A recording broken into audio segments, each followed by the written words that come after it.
রাধে রাধে বন্ধুরা, আমার চ্যানেল উষা লগ্নে আপনাদেরকে স্বাগত জানিয়ে আমি আজকে আবার একটি নতুন ভিডিও বা গল্প নিয়ে হাজির হয়েছি। তবে এই ঘটনাটি আজকে আমি যেটা বলবো সেটা কিন্তু সত্য ঘটনা অবলম্বনে লেখা।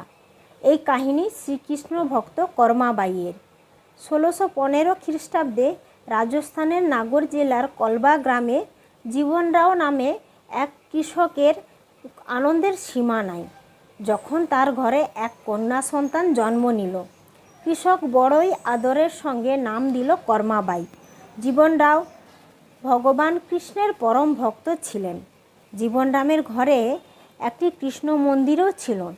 ভগবান কৃষ্ণকে ভোগ নিবেদনের পরই নিজে খেত।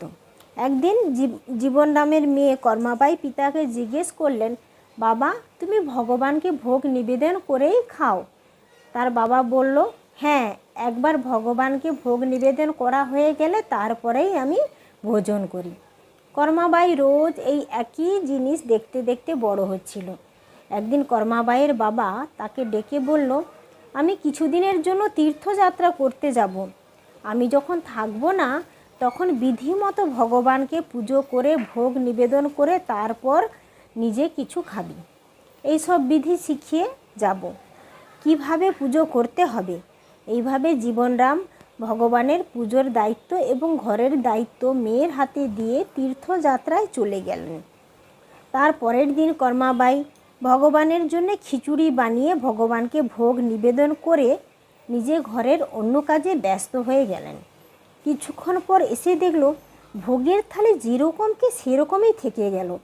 তখন কর্মাবাই তো অবাক, ভাবলো ভগবান কেন খিচুড়ি ভোগ খাচ্ছেন না।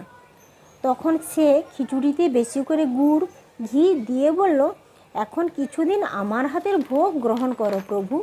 বাবা যখন আসবে তখন বাবার হাতের ভোগ খাবে।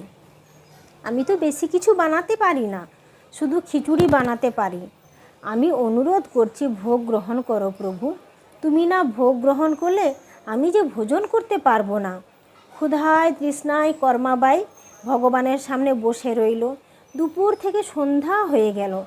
তখন নিরুপায় হয়ে স্বয়ং ভগবান বললেন, কর্মাবাই, আগে পর্দা দিয়ে আড়াল তো করো, তাহলে তো আমি ভোজন করব। তখন কর্মাবাই বলল, এই কথা আগে বলে দিলেই তো হতো। এই বলে কর্মাবাই পর্দা দিয়ে আড়াল করল। তখন শ্রীকৃষ্ণ ভোগ গ্রহণ করলেন এবং থালা পুরা খালি হয়ে গেল। তারপর কর্মাবাই